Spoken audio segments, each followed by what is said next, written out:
Now, on 105.9 FM and streaming worldwide on the WMAL app, O'Connor and Company.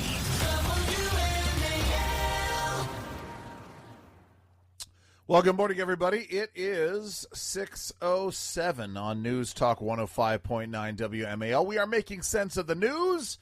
It's not just a Monday morning, but it is the start of fall, the autumnal equinox at 2:19 p.m. today. So congratulations to all who celebrate that. I am Andrew Langer, in for Larry today, sitting alongside Bethany Mandel. Hello, Bethany. Good morning. Good morning. So we got a great show coming up. We're going to obviously be continuing to break down. We are going to be continuing. Is that English? I don't even know. We're continuing to break down. We will continue to break down. That was like it was not just the passive voice, but it was the passive voice.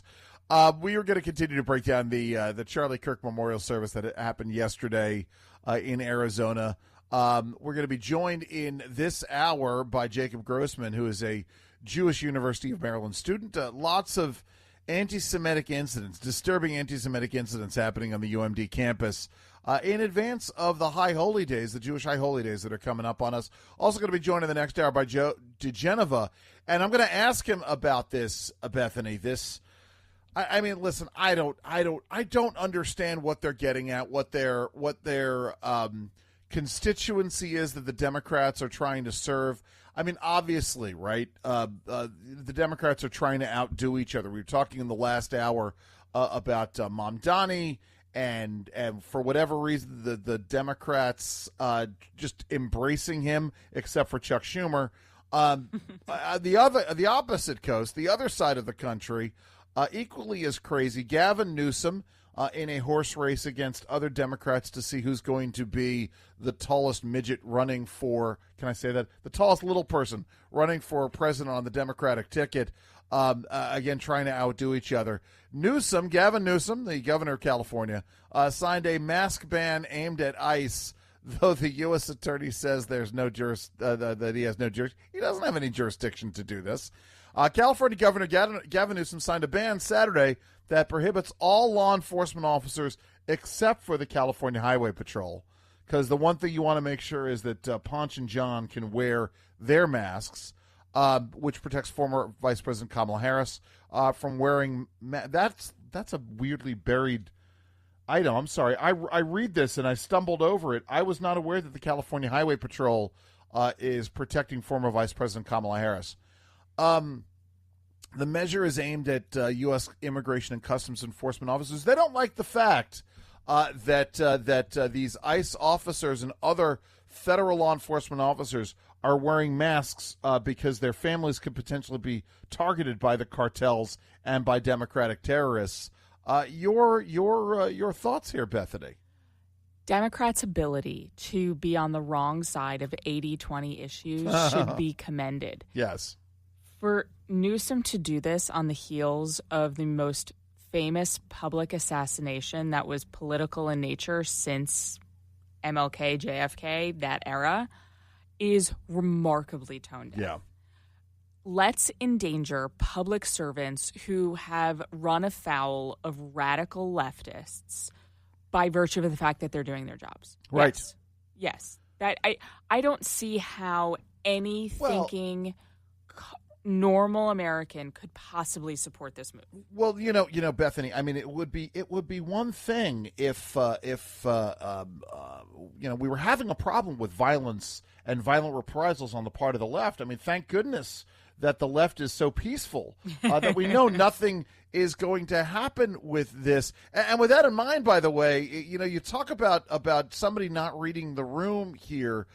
You got this bizarre tweet from Gavin Newsom. And from his official press office over the weekend, this was from Saturday. The Governor Newsom's press office, this was not an overnight tweet. Kristi Noem is going to have a bad day today.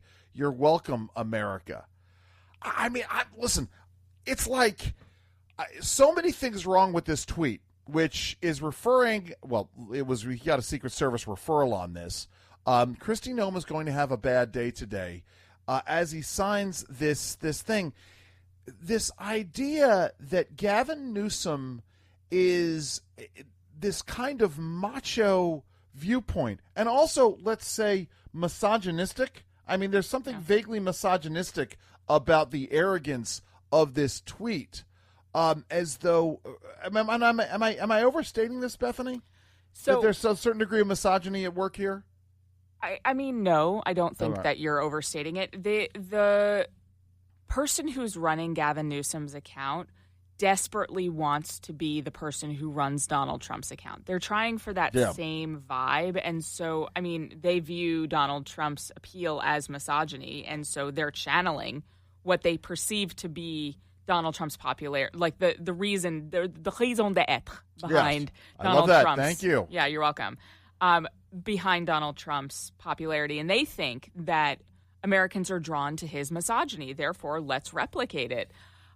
They do not understand. I mean, again, this is them being on the wrong side of 80-20 issues consistently.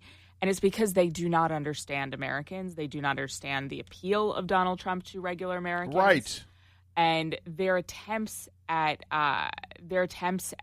trying to replicate him and his voice and his everything that is behind the MAGA movement is going to fall flat because they can't get out there and touch grass. Well, yes. By the way, so the proper pronunciation of that phrase in French, you don't say the R?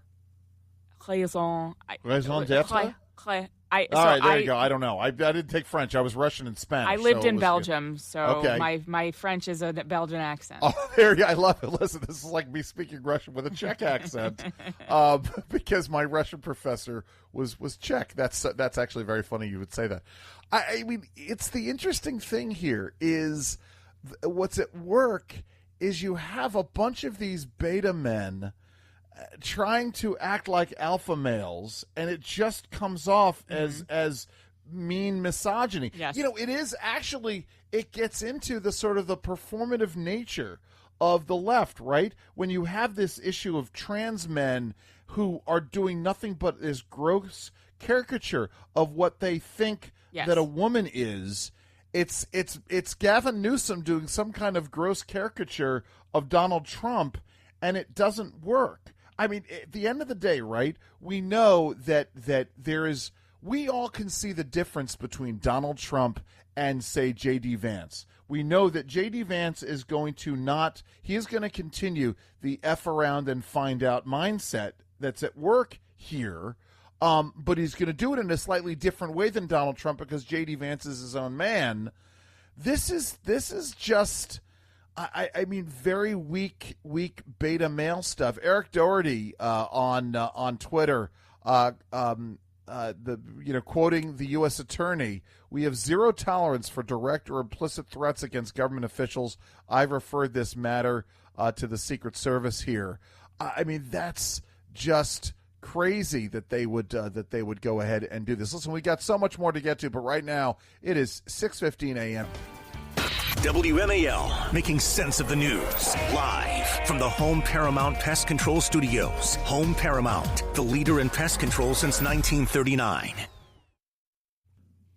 I walk, Bethany, 47 miles of barbed wire, and think about Jimmy Kimmel quite a bit. As we've been talking about this, and Democrats sort of acting all rough and tumble, and not recognizing the era that we are in. Which is, the time for patience for these antics has passed. And, something, when you spout conspiracy theories on TV, the chances are the folks who pay for you to be on TV are not going to be happy about it. If I came on and started proffering conspiracy theories, the various folks that I work with on the radio would not be happy about it, and rightly so. Here is Jimmy Kimmel last week. For whatever reason, again, like Gavin Newsom, it's like, dude, read the room. Well, he was reading his room. It was a very small room. Here is Jimmy Kimmel. Let's play cut number 8. We had some new lows over the weekend with the MAGA gang desperately trying to characterize this kid who murdered Charlie Kirk as anything other than one of them and doing everything they can to score political points from it. Well, I mean, you hear that. And everybody wants to focus on the other stuff that he said sort of later in that clip. But the meat of the clip, the problem is the presentation of this conspiracy, and by the way, a disgusting and horrifying conspiracy theory that was being put out by folks I knew, radio producers that I knew. I mean, it was really, really disturbing. The same thing with other conspiracy theories being proffered about the motivation behind this assassination. But then over the weekend, apparently everybody who watched Jimmy Kimmel signed a petition over the weekend, Bethany. A petition can't... Sorry, 25 people. Well, no, I mean, listen, we know that we had roughly 150,000 signatures. I love this. This is, what was this on? No, that really is everyone who watches Jimmy Kimmel. Petition demanding Jimmy Kimmel's return surges past 150,000 signatures. I got to tell you something. If your viewership is this is so funny because you get to the meat of the story. In fact, within just 24 hours of launching, the petition drew more than 100,000 signatures. That's not surging past. There. As of Sunday afternoon, the petition had garnered around 154,000 signatures. I mean, that is so everybody who watched signed this petition wanting him to come back. That's nice. I love this. Cynthia Nixon, who I always felt looked like Dave Foley from News Radio. Cynthia Nixon demands that Americans boycott Disney. She's canceling her Disney Plus subscription. I know that they're worried about this. Let's play cut number 9. Hey, I just canceled my Disney Plus. Hold on. Michael, I'm sorry about that. I love how she just sort of launches into the clip there. Hey!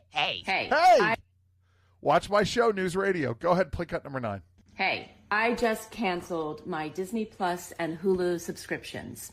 And they asked me why. I hit other, and I wrote, because I believe in the First Amendment, reinstate Jimmy Kimmel. Now, my whole family is really going to miss Abbott Elementary. We are really going to miss Only Murders in the Building. But you know what? We would miss the First Amendment a whole lot more. Oh, God. I mean, it's like, hey, do you remember those, remember the Annoying Apple? The Annoying Apple Annoying Apple videos from like 10 years ago? I don't think so. Am I aging myself? I think you are. Yes. Hey, Apple. That's what she sounds like. Hey. Hey, yes. All right, that's enough. We've heard that enough. The Annoying Apple, you know? Sorry. Michael, find the Annoying Apple. Tim Pool writes that he was only getting in the 18 to 49 demo. I guess it had fallen off so sharply. He was only averaging 129,000 viewers in the coveted 18 to 49 demographic, which is just crazy here. Yeah. How the mighty have fallen. Go ahead. They were already. I mean, this was not an attack on the First Amendment. Obviously, Jimmy Kimmel is allowed to go on any. I don't know, Substack. Go to Substack. Jen Rubin is very popular there. Yeah. Yeah. But. There are any number of platforms and mediums that Jimmy Kimmel can avail himself of. Problem is, no one's really probably going to pay for it if only 129,000 people were watching on any given night. But the reality is, ABC and Disney executives were already looking for the exits. Right. He was not popular. He was losing them money. I think I saw the math break down that they were paying 68 cents per viewer. Yeah. Wow, what a wild waste of money. And they saw it as such. And so they decided to make a pretty rational business decision. And no one had to twist their arm behind their back. Well, and here's the thing, right? You're right insofar as it's not, it was not a decision that was being made. Unlike, the various attempts, and this is the thing that gets me. Again, we're in this era in which the left is now starting to get upset that the right is taking on their tactics. This was a story in our area of the state's attorney for Baltimore petitioning the FCC to try to get the license of a TV station that was engaging in unfavorable coverage, doing the investigative research that no other outlet in the Baltimore area was doing into potential corruption in her office and in her private life. So what did she do? She didn't like what she had to say. So she went to the FCC and complained to the FCC about it and tried to get that station's license yanked. That is a violation of the First Amendment. Jimmy Kimmel getting suspended for proffering conspiracy theories is not. Listen, we've got so much more to get to right now. It's 6:23 here on WMAL. Yes, it was the annoying orange, not the annoying apple, and we're going to be joined in a moment by Jacob Grossman from the University of Maryland. It's 6:30 here on WMAL. WMAL-FM, Woodbridge, Washington, a Cumulus media station. Making sense of the news. News Talk 105.9. WMAL. News now. Now, on 105.9 FM and streaming worldwide on the WMAL app. O'Connor and Company. Well, welcome back, everybody. I am Andrew Langer, in for Larry O'Connor today, alongside Bethany Mandel. Hello, Bethany. Good morning. I'm so happy to be here with you. Happy to be here as well. Obviously, we're going to be continuing to talk about the Charlie Kirk Memorial as the show goes on. It is, by the way, 6:37 on News Talk 105.9 WMAL. We are making sense of the news. Going to be joined in a little bit by Joe DeGeneve. He joins us every Monday morning here on O'Connor and Company. Got lots to chat about with him. But it is not just the first day of fall, Bethany, but we are right on the precipice of the two most important holidays in the Jewish calendar, Rosh Hashanah and Yom Kippur. This week is Rosh Hashanah, the Jewish New Year, and Shana Tova to you, by the way. Shana Tova. Thank you very much to all of our listeners. Yes, and then next week, of course, is Yom Kippur. I am somehow, well, anyway, but we'll get into how bad I'm going to be, because I'm going to be I'm in for one of our friends on Yom Kippur who is taking the holidays off. There you go. I said no. Yes, good for you. Well, you're much better. Jimmy Kovac sitting over here. Yes. So listen, but there's lots going on in the world, and we've been talking about Zoran Mamdani, and the disturbing level of collaboration that is happening with his election up in New York. But it is also disturbing things are happening close to home. We're joined by Jacob Grossman right now. He's a student at the University of Maryland. And we've been talking, Jacob, about what's happening in France and the UK with their recognition of Palestine on the eve of Rosh Hashanah. This is happening close to home, isn't it? Yes, it is. The BDS movement, which is a movement to boycott, divest, and enact sanctions from the state of Israel on college campuses, it's basically a movement that tries to villainize Israel and distance the administration from the state. And there's a recent vote to enact the BDS moment by the student government that has been scheduled for Rosh Hashanah, which is discriminatory because it means that Jewish students won't be able to attend the vote, so it excludes Jewish voices and narrows the conversation. So University of Maryland is one of the most Jewish campuses in the country. I think 20% of your campus is Jewish. Yes, that's correct. So this is really aimed at being disenfranchising for 20% of the campus. And it's not an isolated incident. Can you go into a little bit some of the other things that sort of led you up to this point that, Jewish students are kind of throwing their hands in the air? And I'm a Maryland mom, I'm a Jewish mom who really want my kids to stay close to home. I'd love them to go to University of Maryland, but there's some things that you guys have experienced there that might give some parents some pause. Yeah. I want to preface this by saying that the Jewish community in the University of Maryland is very strong. It's a very great community to send people to. But the rhetoric that comes from Students for Justice in Palestine, which is the pro-justice in Palestine organization, really they use a lot of anti-Semitic rhetoric. They don't have a lot of open conversations with any Zionists, any Jewish organizations, really. Their main goal is to divide people on campus and really promote propaganda that's leaning towards pro-Hamas, pro-terrorist. Last year, they had scheduled a vigil for Palestine on October 7th, which is the anniversary of Hamas's terror attacks against Israel. And choosing this date for the vigil was a deliberate attempt to reframe the narrative around the Gaza conflict. And holding the event on October 7th just served to memorialize the terrorists, and it was very insensitive to all the lives that were lost that day. It's one of those things, Jacob, where in the wake of the October 7th attacks, I turned around as a parent for, my younger child's college and supported both the Hillel chapter and the Chabad facility where I live. There's a lot of things that parents and Marylanders and WMAL listeners can do in terms of supporting Jewish organizations on the University of Maryland campus, financially and otherwise, but also for the alumni of the University of Maryland, letting the Alumni Society and the administration know that they're unhappy about this. What else would that be helpful, and what else could folks be doing to support the work that you're doing on this campus? I think, honestly, a big part of it is just being open to hearing different perspectives, talking to the Jews on campus, not getting all of your information from one side. Because I'm someone who's personally involved in a lot of media and journalism on campus as well. And there's so many opportunities to learn more, write more, have better conversations with people. And I just urge all students, alumni, regardless of their political or religious identities, to have an open mind and not fall for the propaganda that Students for Justice in Palestine is spreading. And a lot of people forget that Hamas is a billionaire terrorist organization that profits from spreading its lies to people all around the world.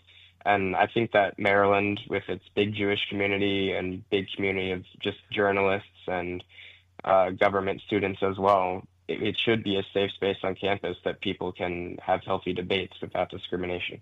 Jacob, is there a vibrant conservative and or right-leaning independent media on campus, or is it like a lot of college campuses that are out there and there's not a lot of space for conservatives to speak out publicly? I'm not super involved in all of the political publishings, but I will say that the Diamondback, which is our main student newspaper, definitely tends to lean to the left in terms of Zionist issues. I definitely have felt a lot of bias in their articles against Israel, against Jewish groups. So I feel like the presence could be more neutral in regards to that. Sure, we can get out there. Well, listen, Jacob, we wish you the happiest of New Year's to you. Stay safe, my friend. Yes, thank you.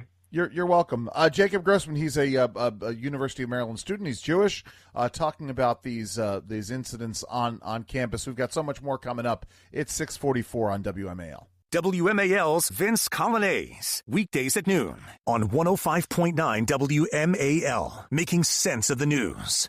Bethany, you really just can't make this stuff up.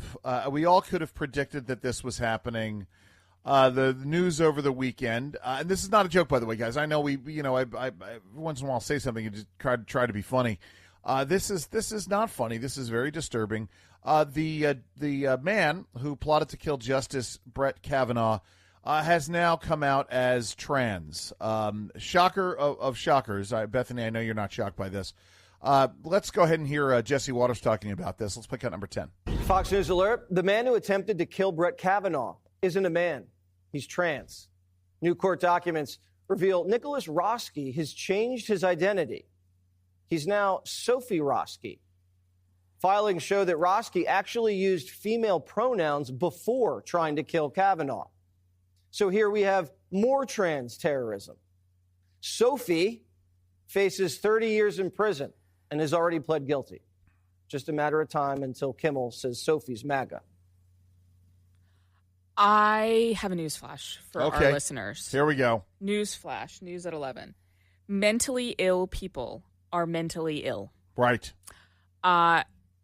There is an epidemic of violence in our country that is being perpetrated by mentally ill individuals who have decided that they are not mentally ill, but instead transgender. Right. And this is the end result of playing into their delusions, amplifying and legitimizing their delusions, and then sometimes, for good measure, introducing hormones into the mix. Right. And who could have thought that could go wrong? Yeah. What could go wrong?